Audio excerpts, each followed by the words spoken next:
My parents invited me to an elegant family dinner with all my relatives. Then my father stood up and declared, "We've decided to cut you out of the inheritance, you never deserved it." Everyone laughed and agreed. I smiled, took a sip, and quietly walked out. 2 days later, the entire family was in chaos. Can you imagine being told, to your face, that your own family has cut you out of everything? That they think you never deserved a dime of what was yours? That's exactly what happened to me, Tara, one night that changed my life forever. We've decided to cut you out of the inheritance. You've never deserved it. My father's voice sliced through the private dining room, sharp and cold. For a moment, the world just stopped. The crystal chandelier above seemed to freeze mid-sparkle. The soft classical music playing in the background faded into nothing. Every single face at that ridiculously long, elegant table turned toward me, their expressions a sickening mix of smugness and satisfaction. I just sat there, my fork halfway to my mouth, staring at the man who raised me. Around us, my entire extended family had gathered, aunts, uncles, cousins, even my grandmother. My parents had chosen one of those restaurants, you know, the kind where you need a reservation months in advance, where the waiters wear white gloves, and the menu doesn't even have prices. They had spared no expense for this moment, this public execution. Did you hear me, Tara? My father stood at the head of the table, his face flushed with wine and something darker, something I recognized instantly, triumph. You're out. Completely out. My mother sat beside him, dabbing at the corners of her mouth with a linen napkin, barely trying to hide her smile. My younger brother, Kevin, just sprawled in his chair, a smirk twisting his lips that made my stomach absolutely churn. My sister Paige wouldn't even look at me, but I could see her shoulders shaking with suppressed laughter. That's what happens when you turn your back on family, my Aunt Carol chimed in, her voice dripping with the fakest sympathy you can imagine. We all saw it coming. Absolutely, Uncle Gerald added, raising his wine glass in a toast. To family loyalty. The table erupted in agreement. Glasses clinked. People actually laughed. My cousin Bethany even clapped. I set my fork down carefully, my hand steady, despite the molten rage building in my chest. 29 years of memories flashed through my mind in seconds. Every birthday where Kevin got the bigger present. Every Christmas where Paige got the better gifts. Every single family dinner where my accomplishments were brushed aside while my siblings were praised for the smallest, most mundane things. But this was different. This was a whole new level of cruelty. Just 3 days earlier, my father had called me.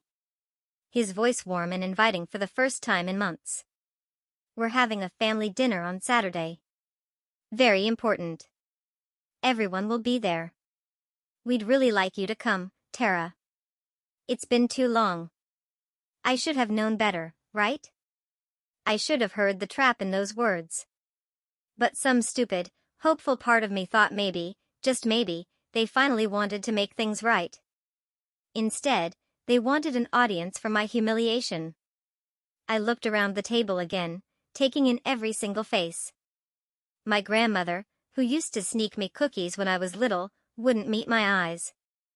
My cousin Jeffrey, who I helped through college, tutoring him every weekend for 2 years, stared intently at his plate. Even my Uncle Thomas, who always said I was his favorite niece, raised his glass along with everyone else.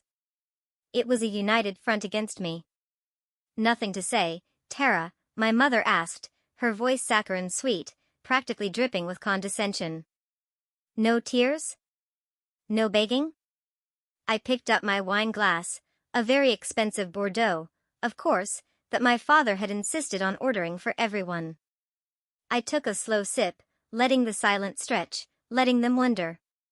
Then, I smiled. A genuine, if somewhat cold, smile. Congratulations, I said softly, setting the glass down. I hope it was worth it. I stood up, smoothed my dress, and picked up my purse. The table had gone quiet again, but this time the silence was confused. They had expected tears, maybe shouting, definitely some kind of dramatic scene that would give them more to laugh about later. "Wait, that's it?" Kevin called out as I turned toward the door. "You're just leaving?" I paused, looking back over my shoulder. My father's triumphant face had gone uncertain. My mother's smile had faltered. "What else would you like me to do?" I asked, my voice pleasant, almost curious. "You've made your decision. I accept it." But Paige started, but I was already walking away. As I stepped out of that private dining room and into the restaurant's bustling main area, I heard the confused murmuring start behind me. They didn't understand. They had spent weeks planning this moment, imagining my breakdown, savoring the thought of my pain. My calm departure had stolen their satisfaction. Let them wonder. I handed my valet ticket to the attendant and waited in the cool Birmingham evening air. The restaurant was in the heart of the city's historic district, surrounded by old magnolia trees and wrought iron lampposts. It was beautiful, peaceful, a strange contrast to the ugliness I had just left behind. My phone buzzed in my purse. I pulled it out and saw a text from Kevin. "Don't think you can change Dad's mind later. This is final." I deleted it without responding. Another text, this time from Paige. "You always were dramatic." Deleted. The valet brought my car around, a modest sedan that I had bought myself, paid for with my own money, from my own job. Everything I had earned. And that, I realized, had always been the problem. I tipped the valet and slid behind the wheel. As I pulled away from the restaurant, I caught one last glimpse of the building in my rearview mirror. Somewhere inside, my family was probably already celebrating, already spending the money they thought they had secured by cutting me out. They had no idea what was coming. 2 days. That was all it would take. I drove home on autopilot, my mind already 3 steps ahead. The anger that had been simmering during dinner now burned with cold, clear resolve. They wanted to humiliate me. They wanted to break me. They thought I was weak, that I would crumble under their rejection. They had forgotten who taught me to be ruthless. My apartment was in a quiet neighborhood, 20 minutes from downtown Birmingham. Nothing fancy, just a 1-bedroom with enough space for me and my cat, Winston. I'd moved here 6 years ago when I started working at Brightfin Wealth Management, one of the city's most prestigious financial advisory firms. I unlocked my door, and Winston immediately wound around my ankles, meowing for dinner.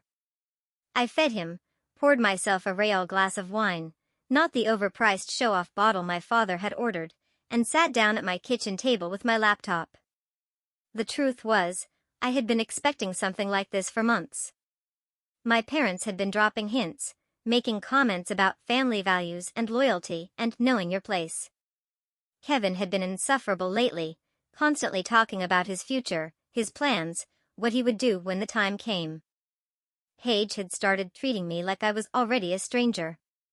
But I had hoped I was wrong. I had hoped that despite everything, despite the years of being overlooked and undervalued, they would see me as something more than a disappointment. That hope died tonight. I opened my laptop and pulled up a folder I had created 3 months ago. I called it insurance, though that felt too generous.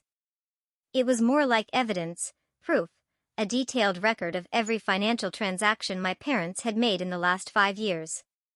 See, my father thought I was just a mediocre financial analyst at a medium-sized firm. He thought my job was boring, my salary modest, my career unremarkable.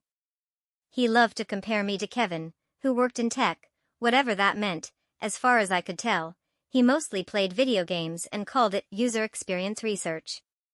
He loved to praise Paige for her entrepreneurial spirit, even though her online boutique had been hemorrhaging money for 3 years straight. What my father didn't know was that I wasn't just any financial analyst. I was a forensic accountant specializing in asset recovery and fraud detection. My medium-sized firm handled some of the largest fraud cases in the Southeast, and I was very, very good at my job. 3 months ago, my mother had asked me for help with something she called a minor tax question.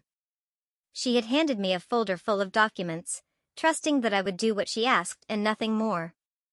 What she didn't expect was that I would recognize the patterns immediately: the shell companies, the offshore accounts, the creative bookkeeping that pushed right up against the edge of legality, and sometimes, unapologetically crossed it. I had spent the next 2 months quietly gathering information. Not because I planned to use it, but because I believed in being prepared. My father had built his small real estate empire through a combination of hard work, strategic investments, and, as it turned out, some very questionable financial practices. Now, I sat at my kitchen table, looking at spreadsheets that told a story my family absolutely did not want anyone to know. My father had been siphoning money from his business partners through complicated schemes that hid his profits and inflated his expenses. My mother had been using non-profit organizations she claimed to support as personal piggy banks. Together, they had built a house of cards that looked impressive from the outside but would collapse the moment anyone looked too closely.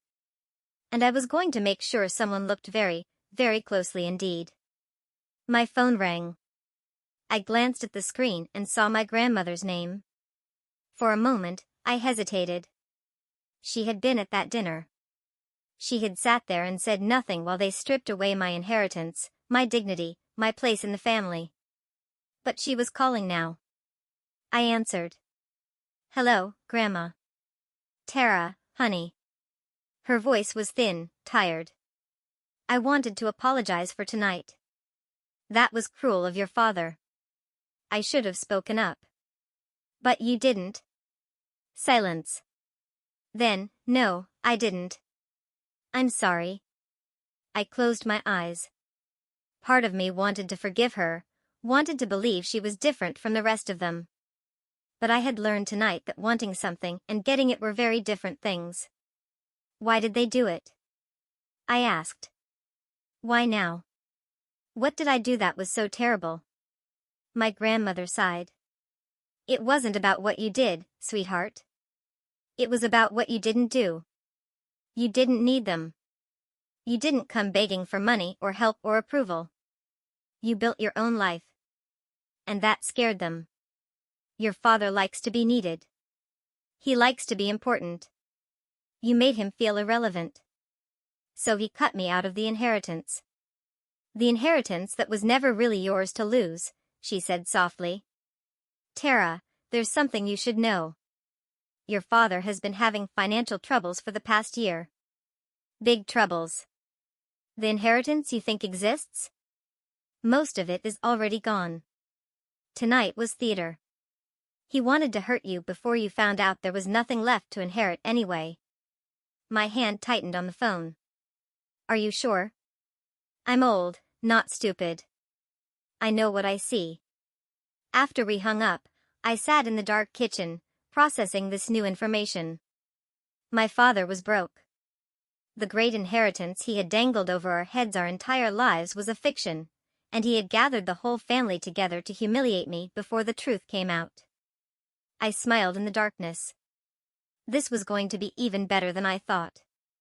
Sunday morning dawned clear and bright, mocking the darkness of my mood. I had spent most of the night reviewing files, making notes, planning my next moves. Winston had given up trying to lure me to bed around 2 a.m. and simply curled up on a stack of papers beside my laptop. Now, sitting at my favorite coffee shop with a triple shot latte, I was ready.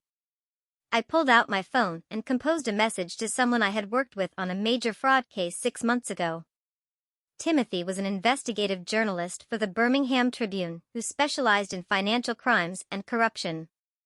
We had developed a good working relationship during the case. I provided the technical expertise. He wrote the stories that brought attention to the fraud.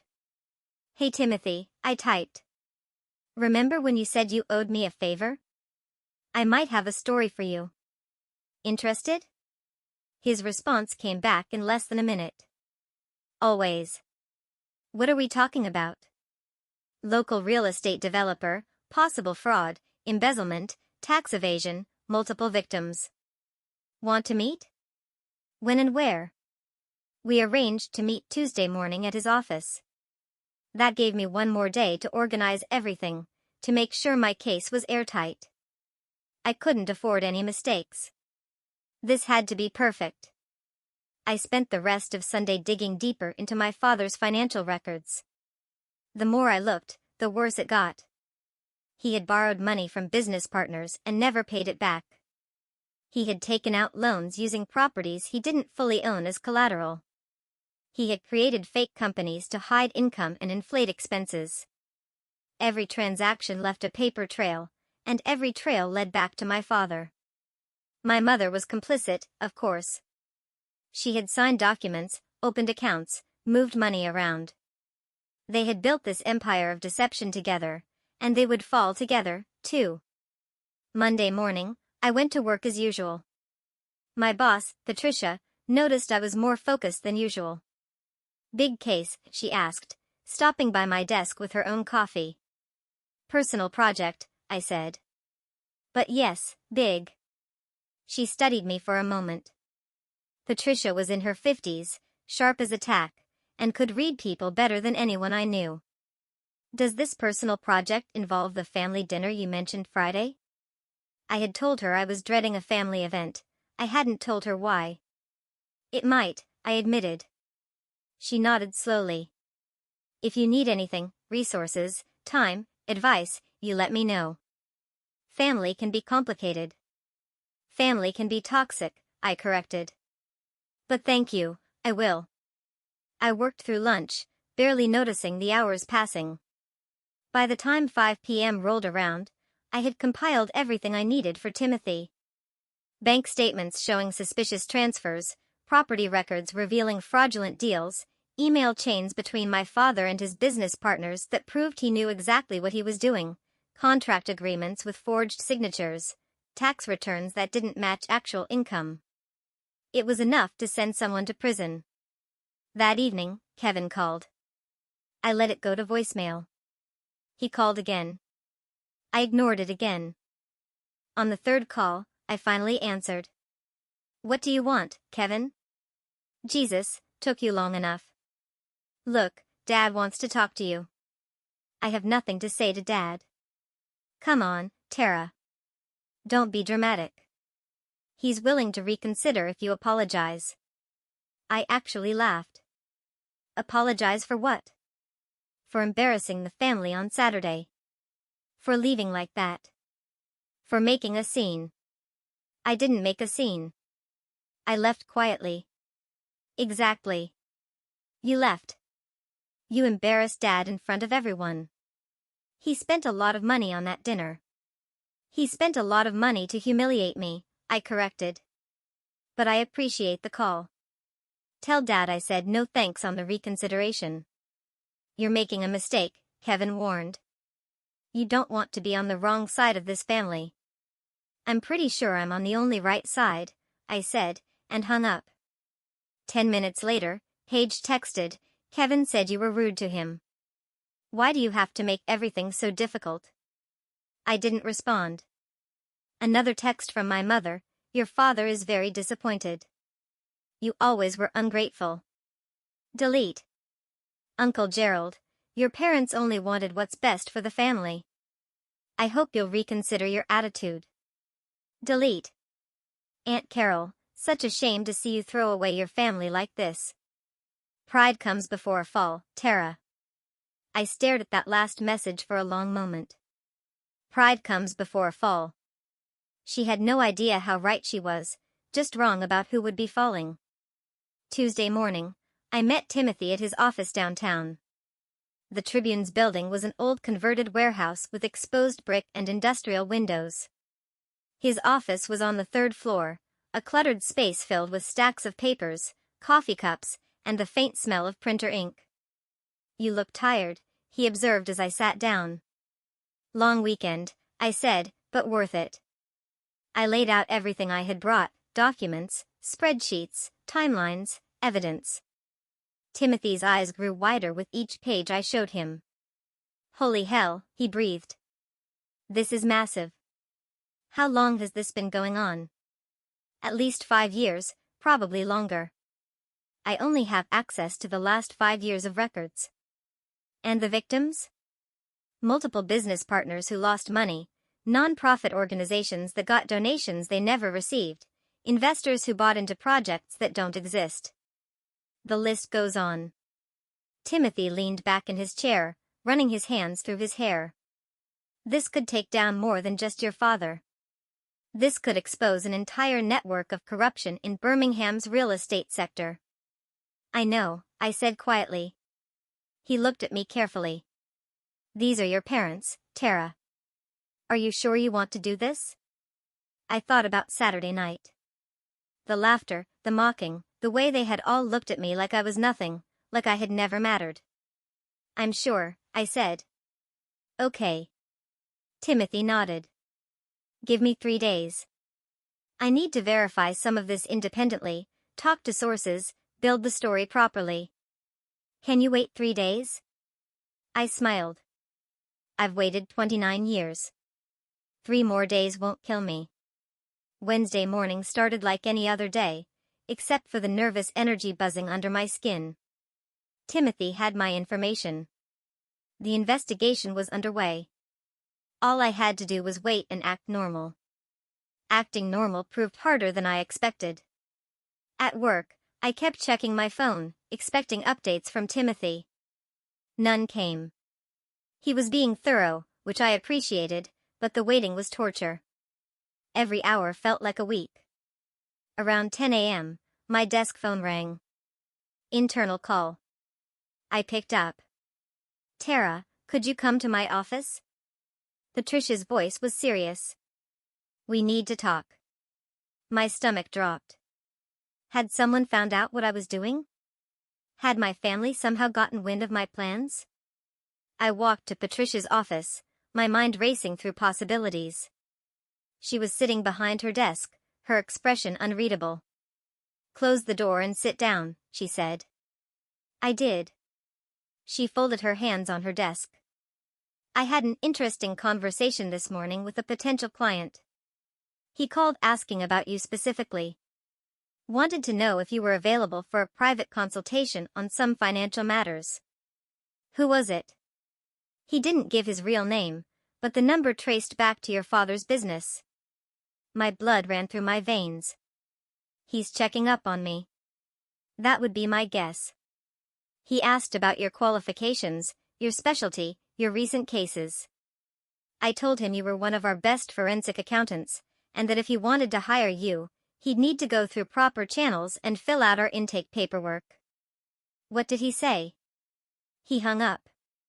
Patricia leaned back in her chair. Tara, whatever you're planning, be careful. If your father is sniffing around, he might suspect something. He doesn't suspect anything, I said, more confidently than I felt. He thinks I'm weak and insignificant. He's probably just curious about what I actually do for a living. Maybe. Patricia didn't sound convinced. But paranoid men do dangerous things. Watch your back. I returned to my desk, my earlier confidence shaken. My father was making moves. Why? What had triggered his suspicion? My phone buzzed. A text from Kevin, Dad wants to have lunch with you. Just you two. He says it's important. I stared at the message. This was a trap. It had to be. My father didn't do private lunches. He didn't do one-on-one conversations unless he wanted something. I texted back, busy all week. Maybe next month. Kevin's response was immediate. He says it can't wait.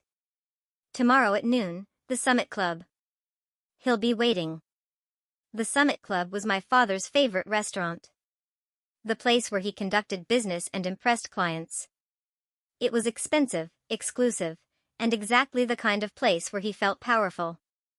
I didn't respond. Another text from Kevin, he's trying to make things right, Tara. Don't be stubborn. Then one from my mother, your father is extending an olive branch. The least you could do is show up. And Paige, seriously, you can't even have lunch with Dad? You're so petty. They were coordinating, pushing, trying to force me into a corner. I called Timothy. Hey, he answered. I was just about to call you. We have a problem. My heart sank. What kind of problem? Someone contacted my editor this morning. Anonymous tip that I was working on a story based on falsified documents provided by a disgruntled family member. My editor wants to see all my sources before we run anything. They know, I whispered. My family knows I'm coming after them. We don't know that for sure, Timothy said. Could be coincidence. My father called my office this morning pretending to be a client. Now he wants to meet me for lunch tomorrow, and you get an anonymous tip warning you off. That's not coincidence. Timothy was quiet for a moment. Okay. So, what do you want to do? We can still run the story, but it'll take longer to verify everything if my editor is being cautious. How much longer? Maybe a week, 2 at most. I don't have 2 weeks, I said. They're circling. Whatever they're planning it now. Then we need to be smarter, Timothy said. Go to the lunch. See what he wants. Maybe he'll give us something we can use. Or maybe he'll try to intimidate me into backing off. Can he? I thought about Saturday night. The humiliation, the laughter, my entire family. Turning on me like I was nothing. No, I said. He can't. That evening, I did something I rarely did. I called my grandmother. She answered on the 3rd ring. Tara, sweetheart, I was hoping you'd call. Grandma, has Dad said anything about me lately? Anything unusual? She hesitated. He's been asking questions about your job, your finances. Whether you have any connections in the media. Why? He suspects something.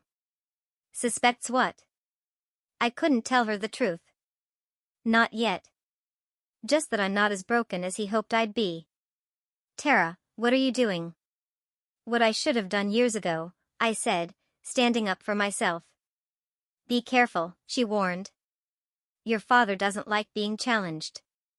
He gets mean when he feels cornered. I know. I learned from the best. After we hung up, I sat in my apartment thinking. My father was making moves. He was suspicious, but he didn't know exactly what I was planning, or he would have done more than request a lunch meeting. He was fishing, trying to figure out what I knew. The smart thing would be to wait. Let Timothy finish his investigation. Build the case properly. Be patient. But patience had never been my strong suit. I texted Kevin back, fine. Noon tomorrow at the Summit Club. Tell Dad I'll be there. His response was triumphant, good choice. He'll be pleased. I doubted that very much. That night I couldn't sleep. I kept running through scenarios in my head. What would my father say? What would he offer? Would he try to bribe me, threaten me, manipulate me into thinking I had imagined everything? Around 2 a.m., I got up and made tea. Winston followed me into the kitchen, meowing his disapproval at the late hour. I know, buddy, I told him. I'm being ridiculous. But I wasn't. I was being careful, thorough, strategic. I pulled out my laptop and reviewed everything one more time. The evidence was solid.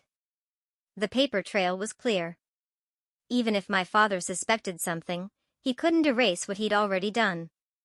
The transactions existed. The fraud was real. The victims were real.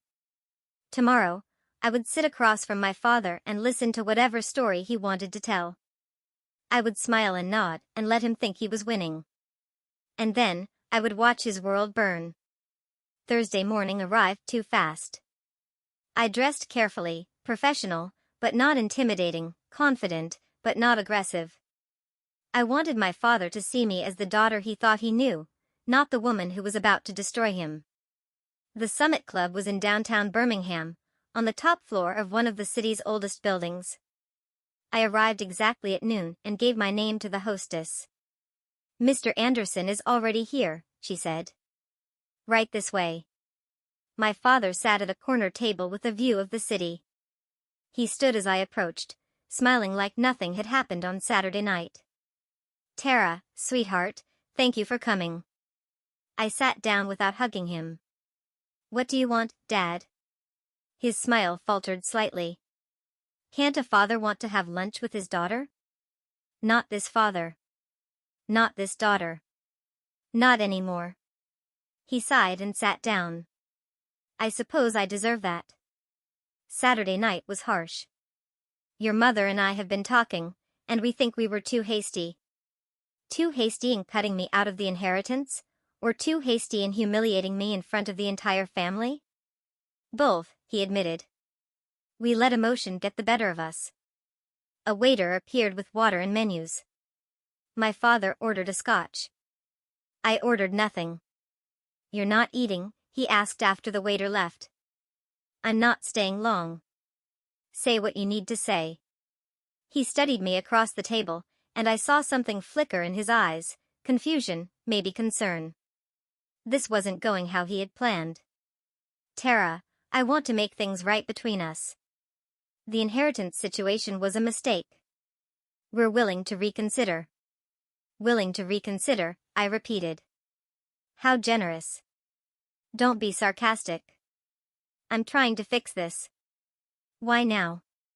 What changed between Saturday and today? He shifted in his seat. Your mother feels guilty. She thinks we were too harsh. Mom doesn't feel guilty about anything she does, I said. Try again. The waiter brought his scotch. My father took a long sip before answering. Fine. You want the truth? We're concerned about you. After Saturday, we expected you to call, to fight back, to do something. Instead, you just disappeared. That's not like you. You don't know what's like me. You never bothered to find out. That's not fair. Saturday night wasn't fair. I countered. Spending 29 years watching you worship Kevin and Paige while treating me like an inconvenience wasn't fair. So, forgive me if I don't care about your definition of fairness. My father's jaw tightened. There was the temper I remembered from childhood. Watch your tone. I'm still your father. Biologically, yes. In every way that matters? Debatable. He set his glass down hard enough that nearby diners glanced over. I don't know what's gotten into you, but this attitude needs to stop. I'm offering you a chance to come back into the family, to restore your inheritance. Don't throw that away because of pride. It's not about pride, I said calmly. It's about self-respect. Something I should have developed years ago. Tara, why did you call my office yesterday? The question caught him off guard. What? You called Bright from Wealth Management yesterday morning, pretended to be a potential client, asked questions about me. Why? He recovered quickly. I wanted to understand what you do. Your mother and I realized we don't know much about your career. Liar. The word hung between us like a grenade. Excuse me? His voice went dangerously quiet. You're lying. You didn't call because you care about my career. You called because you're worried about something. What is it, Dad? What are you afraid I know? His face went carefully blank. I don't know what you're talking about. Yes, you do. We stared at each other across the table. This was the moment I could back down, pretend I was imagining things, accept his fake olive branch, or I could push forward and show him I wasn't the weak daughter he thought I was. How's business, Dad? The real estate market must be challenging these days. I heard you've been having some financial difficulties. Cash flow problems, partner disputes, that kind of thing. His eyes narrowed. Who told you that? Nobody told me. I figured it out. There's nothing to figure out. My business is solid. Is it? Because from what I've seen, your business is built on fraud, embezzlement, and tax evasion. But hey, what do I know? I'm just the disappointing daughter with a boring job. The color drained from his face. What did you just say? You heard me. Tara, I don't know what kind of game you think you're playing. No game, just facts. You've been stealing from your partners for years, using fake companies to hide income, taking money from non-profits. I have documentation of everything. He leaned forward, his voice low and threatening. You don't know what you're talking about. And if you spread rumors like that, I'll sue you for defamation so fast your head will spin. It's not defamation if it's true. And it's not rumors if I have bank statements, tax returns, and email chains proving everything. For the first time, I saw fear in my father's eyes. Real, genuine fear. You're bluffing. Am I? Want to take that chance? He grabbed his scotch and downed the rest of it in one gulp. What do you want? Money? Fine. I'll write you a check right now. Name your price. I don't want your money. Then what? I want you to face consequences for what you've done. To me, to your partners, to everyone you've ever used and thrown away. You ungrateful little. He caught himself, glancing around at the other diners. When he spoke again, his voice was controlled, but I could hear the rage underneath. I gave you everything. A roof over your head, food on the table, an education. This is how you repay me? You gave me the bare minimum while giving Kevin and Paige the world. And now you want gratitude? If you do this, if you try to destroy me, you'll regret it. I promise you that. Is that a threat? It's a warning. You think you're clever, but you have no idea what you're up against. I have lawyers, connections, friends in very high places. You're a junior analyst at a mid-level firm.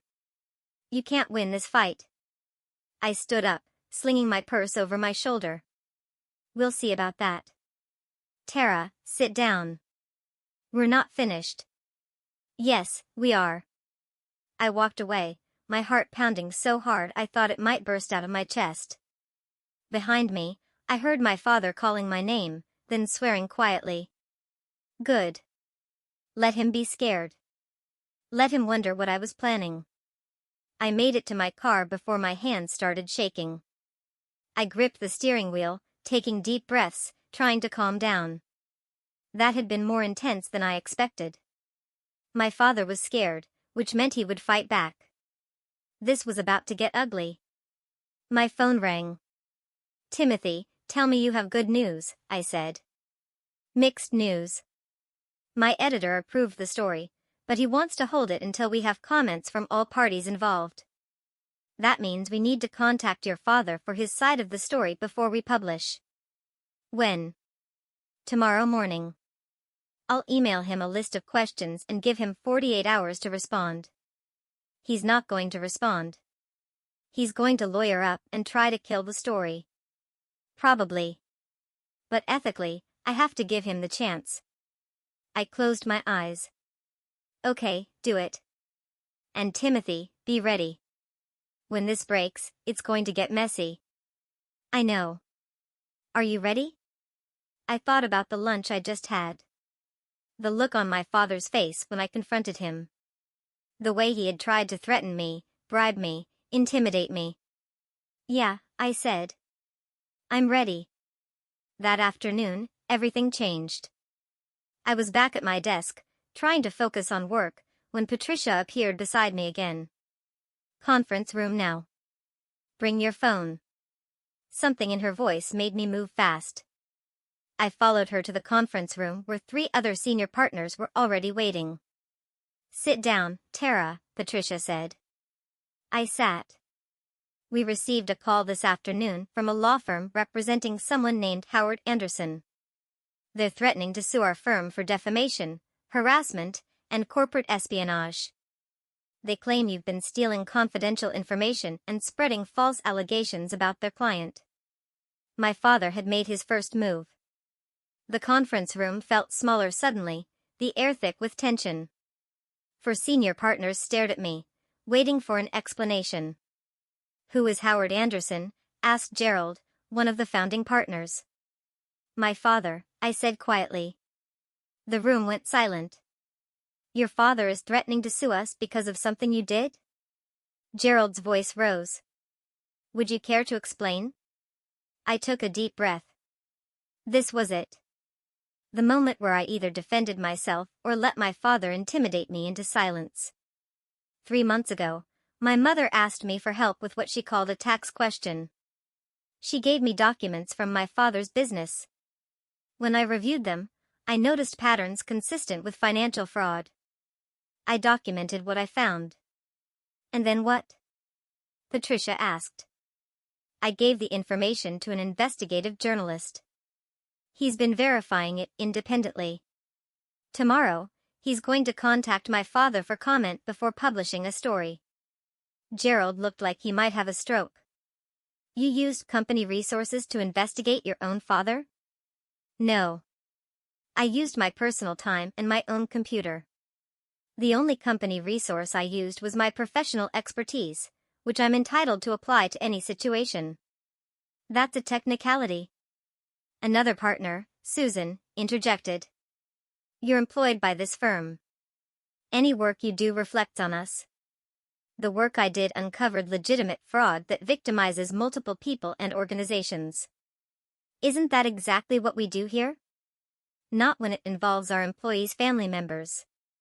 Gerald slammed his hand on the table. Do you have any idea what kind of liability you've exposed us to? Patricia held up a hand. Let's all calm down. Tara, did you steal any documents? No. Everything I have was either given to me directly by my mother or is publicly available information. Did you misrepresent yourself or the firm in any way during this investigation? No. Did you use company time, equipment, or resources? No. Patricia looked at Gerald. Then technically, she hasn't violated any policies. That doesn't matter. Gerald stood up, pacing. Her father's lawyers are going to drag us through court regardless. This is a disaster. My phone buzzed. A text from Kevin, Dad's lawyer is going after your job. Hope you're happy. Another from Paige, you're destroying the family. I hope it was worth it. Then my mother, how could you do this to us after everything we've given you? I turned my phone face down on the table. There's something you all should know, I said. My father doesn't have a case. He's bluffing. This is intimidation, pure and simple. He's hoping that by threatening the firm, you'll force me to back down. And will you? Susan asked. Back down? I met her eyes. No. Then you're suspended, Gerald announced. Effective immediately. Until this situation is resolved, you're not to come into the office or have any contact with clients. You can't suspend me for something I did on my personal time. We can, and we are, for the protection of the firm. I looked at Patricia. She gave me the slightest shake of her head. Don't fight this right now, I stood up. Fine. I'll be at home if you need me. I walked out of the conference room with my head high, but inside I was shaking. My father had moved faster than I expected. He was going after my job, my reputation, my credibility. He wanted to destroy me before I could destroy him. But he had made a mistake. By showing his hand this early, by threatening my firm, he had proven that he was scared. And scared people make mistakes. I drove home in a daze. This was escalating faster than I had planned. The story wasn't even published yet, and already my father was launching attacks. What would he do when the article actually came out? My phone rang. Timothy, I said, tell me you have good news. I heard about your firm, he said. I'm sorry. How did you? Your father's lawyer called my editor, too. Threatened us with a lawsuit if we publish anything. Claimed you're a disgruntled daughter spreading malicious lies. Are you backing off? Hell no. But my editor wants to move up the timeline. We're publishing tomorrow morning instead of next week. We're not giving your father time to bury this story. Tomorrow? The article would be public tomorrow. Okay, I said. Do it. Tara, are you sure? Once this is out there, there's no taking it back. I thought about Saturday night, the humiliation, the laughter, my father's smug face as he announced I was cut out of the inheritance. Then I thought about today's lunch, the threats, the intimidation. The way he had tried to destroy my career.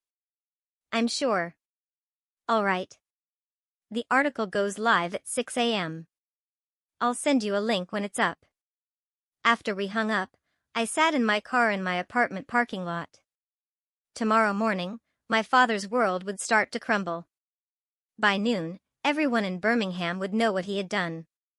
By evening, his business partners would be calling their lawyers, and I would be the one who made it happen. My phone buzzed again. Another text from Kevin. Whatever you think you know, you're wrong. Dad's a good man. I stared at that message for a long time. Kevin honestly believed it. They all did. They had bought my father's carefully constructed image of the successful businessman, the devoted family man, the pillar of the community. They had no idea who he really was. I went inside and fed Winston, poured a glass of wine, and tried to eat something. I couldn't. My stomach was in knots. I kept checking my phone, watching the minutes tick by. 20 hours until the article published. 20 hours until everything changed. Around 8 p.m., my grandmother called. Tara, what's happening? Your father called me tonight. Very upset. He says you've been spreading lies about him. They're not lies, Grandma. What do you mean? I told her everything, the fraud, the embezzlement, the fake companies, the stolen money. I told her about the article coming out tomorrow morning. When I finished, she was quiet for a long time. Tara, sweetheart, you need to understand something. Your father comes from a family that values loyalty above everything. What you're doing, exposing him publicly. That's the worst kind of betrayal in his eyes. He betrayed me first. He's been betraying people for years. I know. And he deserves to face consequences, but you need to be prepared for what comes next. Your father won't go down quietly. He'll fight back with everything he has. I know. And the rest of the family will take his side. They always do. I know that, too. Then you also know that after tomorrow, you'll be completely alone. No family, no support. Are you prepared for that? I looked around my small apartment. Winston was curled up on the couch, purring softly. My laptop sat on the kitchen table, full of evidence that would bring down my father's empire. My phone was silent now, but tomorrow it would explode with messages. Some supportive, most accusatory. Yes, I said. I'm prepared. Because the truth was, I had been alone for a long time. Saturday night just made it official. Then I'll pray for you, Grandma said softly. And Tara, for what it's worth, I'm proud of you. What you're doing takes courage. Thank you, Grandma.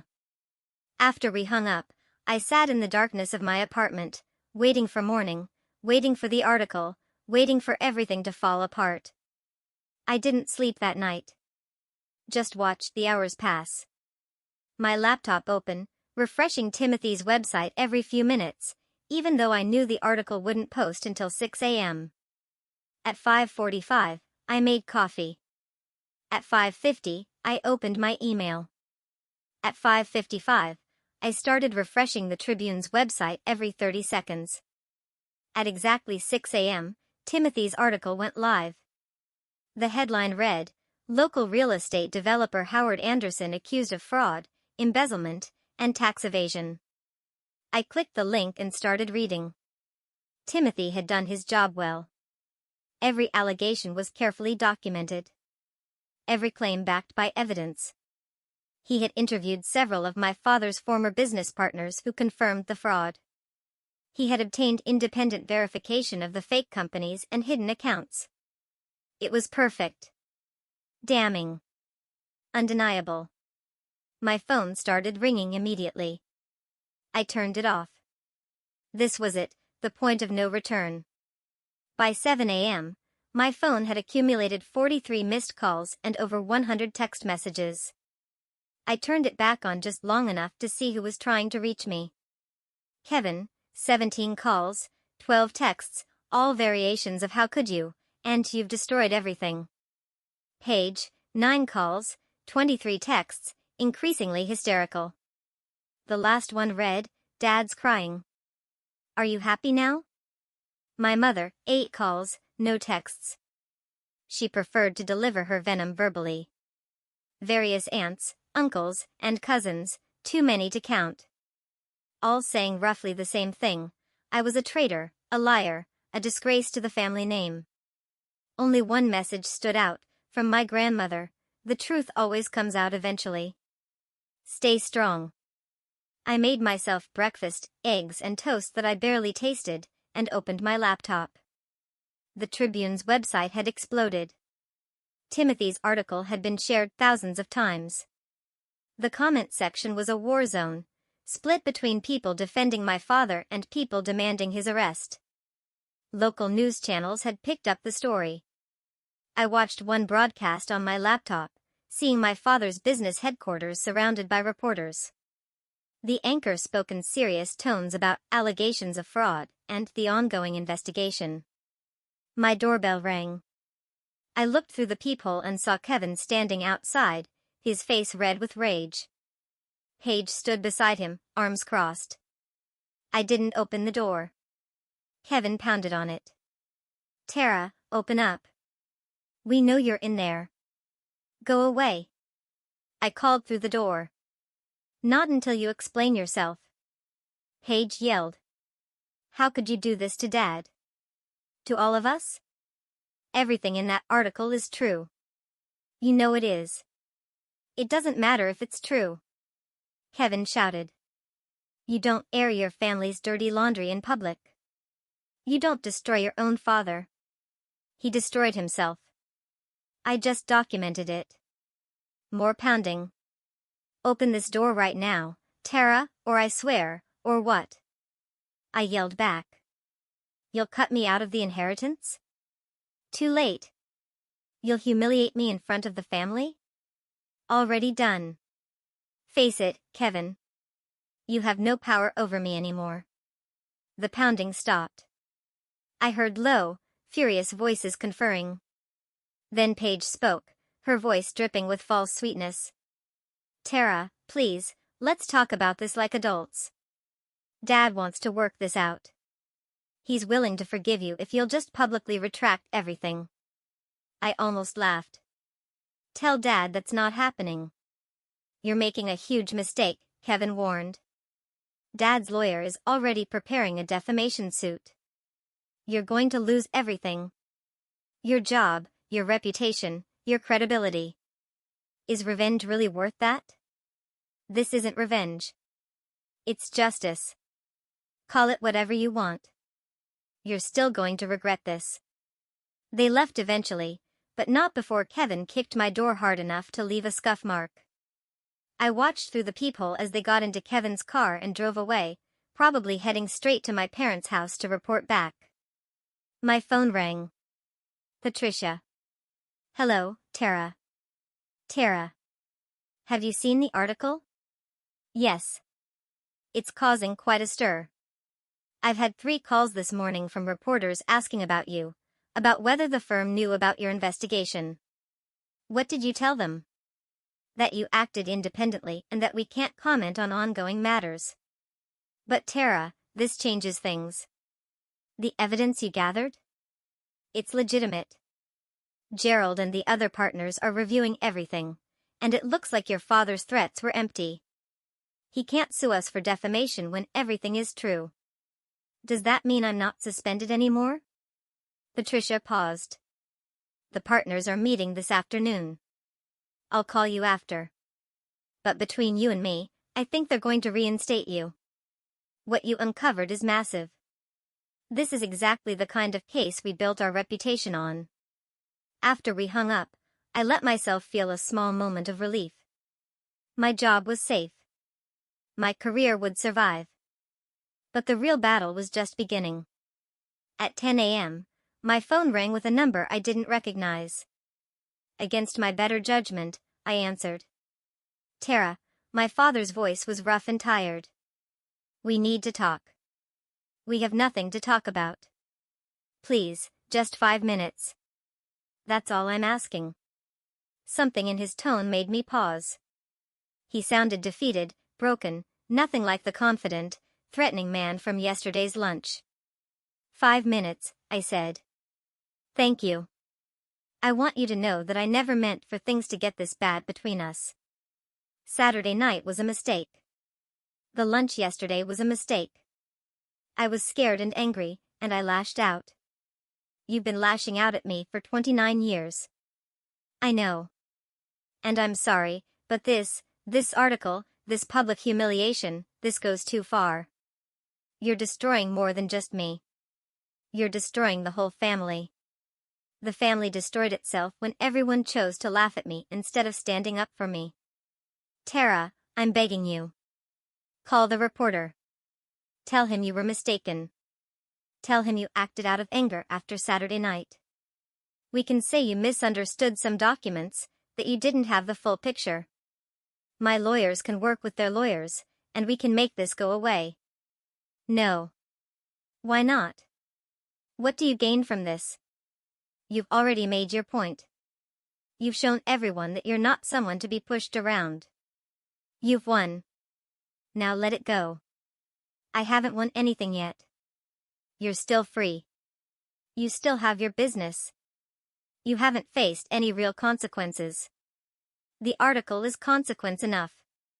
My partners are abandoning me.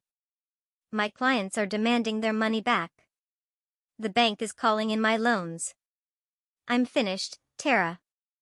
You've destroyed me. Isn't that enough? Not even close. Silence. Then, in a voice colder than I'd ever heard from him, then you've made your choice. Don't expect mercy from me. He hung up. I sat there, staring at my phone, processing what had just happened. My father had gone from begging to threatening in the span of one conversation. He was desperate, which made him dangerous, but I was done being scared of him. The afternoon brought more chaos. Local news vans appeared in my apartment complex parking lot. Reporters knocked on my door asking for interviews. I ignored them all. Patricia called at 3 p.m. with good news. You're reinstated, effective immediately. The partners reviewed your evidence and agreed that you acted appropriately. In fact, we're considering taking on some of your father's victims as clients if they want to pursue civil cases. Thank you, Patricia. Don't thank me. You did this yourself. Come back to work Monday. We'll figure out the rest then. I spent the rest of Friday watching the story unfold online. More victims came forward. Business partners who had lost money, investors who had been defrauded, non-profit organizations that never received promised donations. Each new revelation made the case against my father stronger. By Saturday morning, the state attorney general's office had announced an official investigation. Federal investigators were looking into potential tax evasion. My father's business was effectively frozen while authorities examined his records. The family group chat, which I was somehow still part of, exploded with messages. Kevin, this is a witch hunt. Dad did nothing wrong. Paige, we need to hire better lawyers. Can anyone recommend someone? Uncle Gerald, I always knew that business was shady. I told Howard to be more careful. Aunt Carol, we should rally around him. Family sticks together. My mother, where's Tara? Why isn't she in this chat? Oh, wait. She's too busy destroying her own father to care about family. I left the group chat. Sunday afternoon, my grandmother called. I visited your father today, she said. He looks terrible. He's not sleeping, barely eating. Your mother is a wreck. Kevin and Paige are running around trying to control the damage. I'm sorry you had to see that. Don't be sorry. This was inevitable. Your father built his empire on lies, and lies always collapse eventually. She paused. But Tara, you need to prepare yourself. This is going to get worse before it gets better. What do you mean? Your father is talking about declaring bankruptcy. He's trying to move assets around, hide money. He's desperate. And desperate men do desperate things. Like what? Like trying to pin this on someone else. Like trying to make you look like the villain.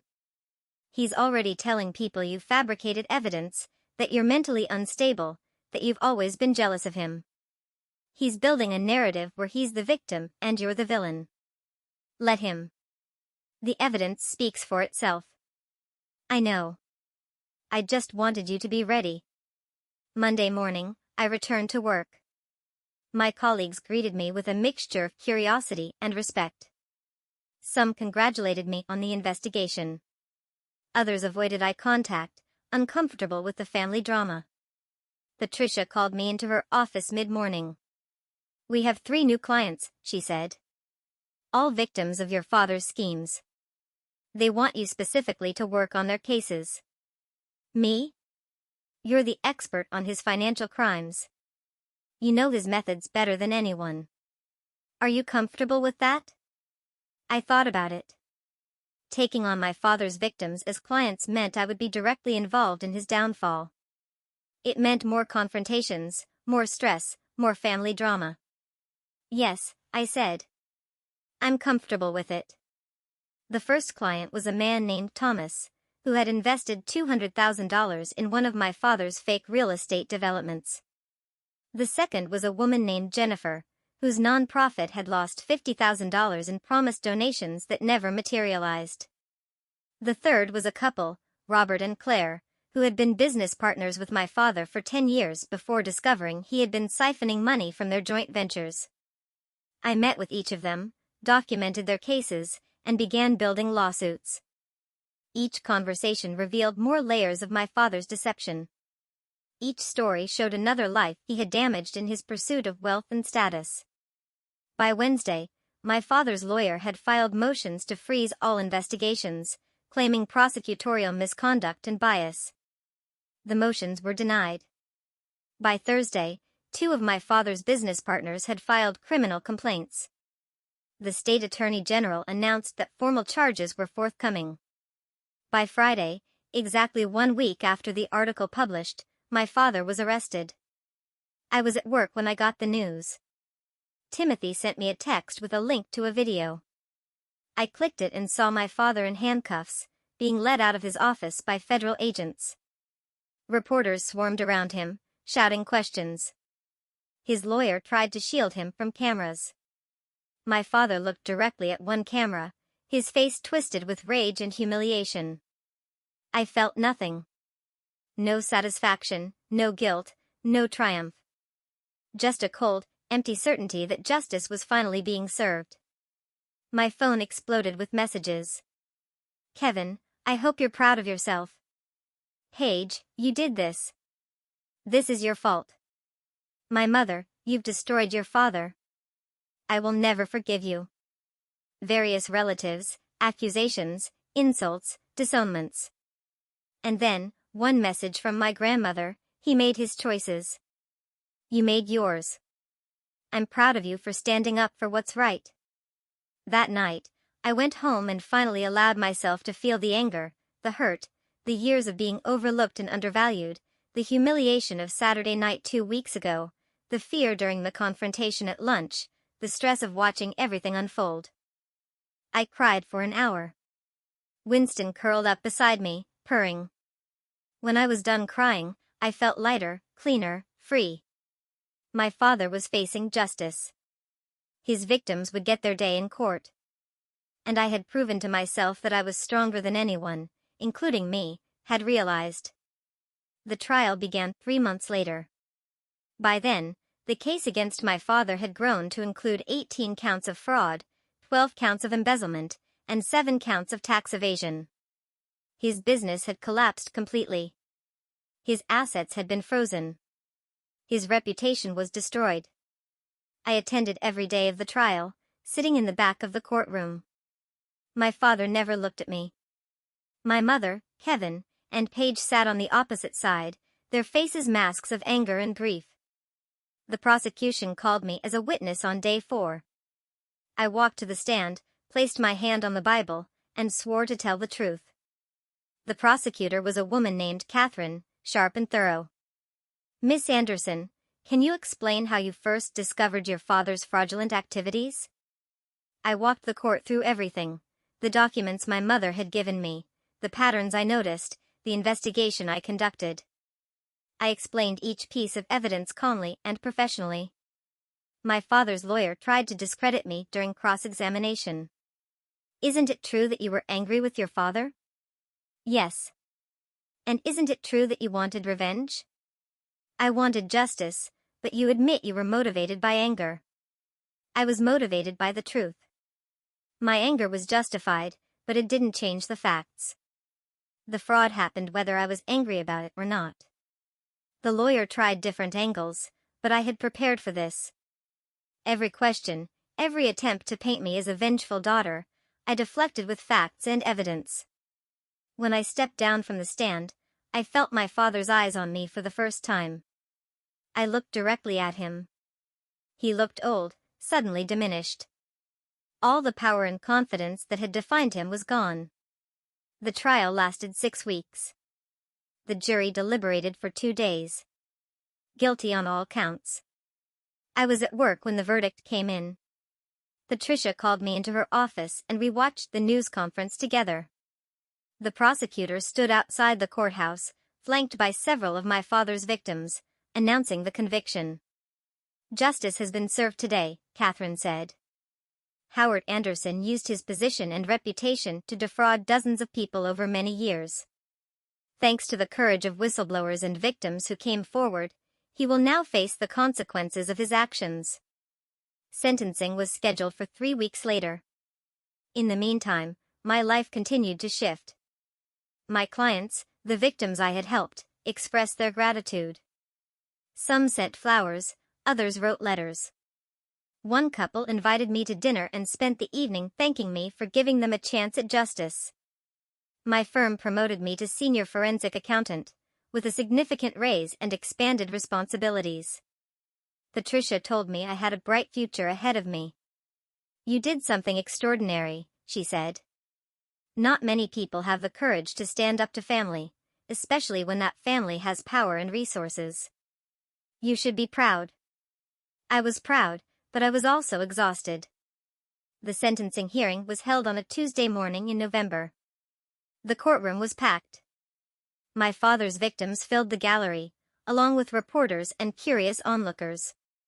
The judge, a stern woman in her 60s, listened as victim after victim stood and described how my father's crimes had impacted their lives: Thomas, who lost his retirement savings; Jennifer, whose nonprofit nearly closed because of missing funds; Robert and Claire, whose business partnership and friendship with my father had been built on lies. When it was my turn to speak, I walked to the front of the courtroom. Your Honor, I'm not here as a victim, though in many ways I am one. I'm here as someone who once looked up to the man sitting at that table.